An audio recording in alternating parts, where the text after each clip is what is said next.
जय हिंद। यूट्यूब के चैनल नवदर्शन में आपका स्वागत है।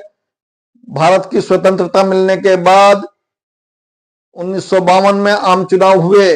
ये पहला राष्ट्रीय चुनाव था जिसमें लोकसभा के साथ साथ राज्य की विधानसभाओं के भी चुनाव हुए। आम चुनाव को कराने के लिए 5 साल तैयारी में लगे। 1949 में भारतीय चुनाव आयोग का गठन किया गया और मार्च 1950 में सुकुमार सेन को भारत का पहला मुख्य चुनाव आयुक्त नियुक्त किया गया।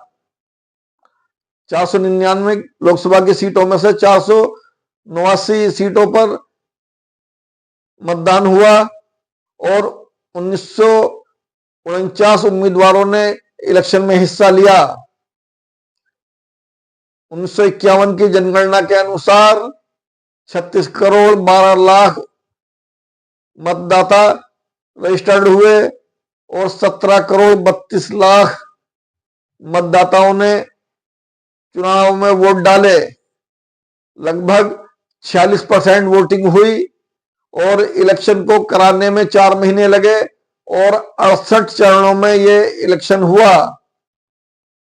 14 राष्ट्रीय पार्टियों और 40 क्षेत्रीय पार्टियों ने चुनाव में हिस्सा लिया और मतदाता की न्यूनतम आयु 21 वर्ष थी।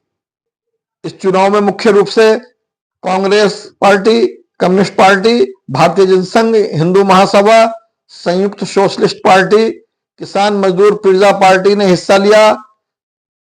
कांग्रेस पार्टी में जवाहरलाल नेहरू, लाल बहादुर शास्त्री, मौलाना अबुल कलाम आजाद और कम्युनिस्ट पार्टी से पूरनचंद्र जोशी, एम.एन. राय और चारू मजूमदार, भारतीय जनसंघ से श्यामा प्रसाद मुखर्जी, संयुक्त सोशलिस्ट पार्टी से राम मनोहर लोहिया, किसान मजदूर पार्टी से जे.बी. कृपलानी लोकप्रिय नेता थे। कांग्रेस ने 45% वोट पाकर लोकसभा की 364 सीटें जीती। कम्युनिस्ट पार्टी ने 16 सीटें जीती। जनसंघ ने 49 सीटों पर चुनाव लड़ा और 3 सीटें जीती। संयुक्त सोशलिस्ट पार्टी ने 254 सीटों पर चुनाव लड़कर 12 सीटें जीती। किसान मजदूर प्रजा पार्टी ने 144 सीटों पर अपने उम्मीदवार उतारे और केवल 9 सीटें ही जीत पाई। 85% जनता बिना पढ़ी लिखी थी मतदान में, इसलिए हर पार्टी की अलग अलग पेटी रखी हुई थी। उस पर उस पार्टी का चुनाव चिन्ह लगा हुआ था। जे.बी. कृपलानी, भीमराव अंबेडकर बड़े नेता चुनाव हार गए थे। चुनाव आयोग ने ऐसी स्याही उंगली पर लगाई थी कि 1 हफ्ते तक नहीं हटी। कांग्रेस पार्टी का चुनाव चिन्ह 2 बैलों की जोड़ी, कम्युनिस्ट पार्टी का हाशिया, जनसंघ का दीपक, संयुक्त सोशलिस्ट पार्टी का बरगद का पेड़ चुनाव चिन्ह था। देश में 14 राज्य और 8 केंद्र शासित प्रदेश थे। उस समय हिमाचल प्रदेश, पंजाब, राजस्थान, उत्तर प्रदेश, मध्य प्रदेश, बिहार, पश्चिमी बंगाल, उड़ीसा, हैदराबाद, मद्रास, आसाम, त्रावणकोर, मैसूर और बॉम्बे प्रदेश थे। चुनाव प्रचार का माध्यम बैलगाड़ी, तांगा, घोड़ा और साइकिल थे। उम्मीदवार को जीप की व्यवस्था करना मुश्किल पड़ जाता था। बैनरों और पोस्टरों का अभाव था। सड़कें न होने की वजह से कच्चे रास्तों पर सफर कर प्रचार करना मुश्किल था। उम्मीदवार रात में जहां पहुंच जाता था वहीं रुक जाता था।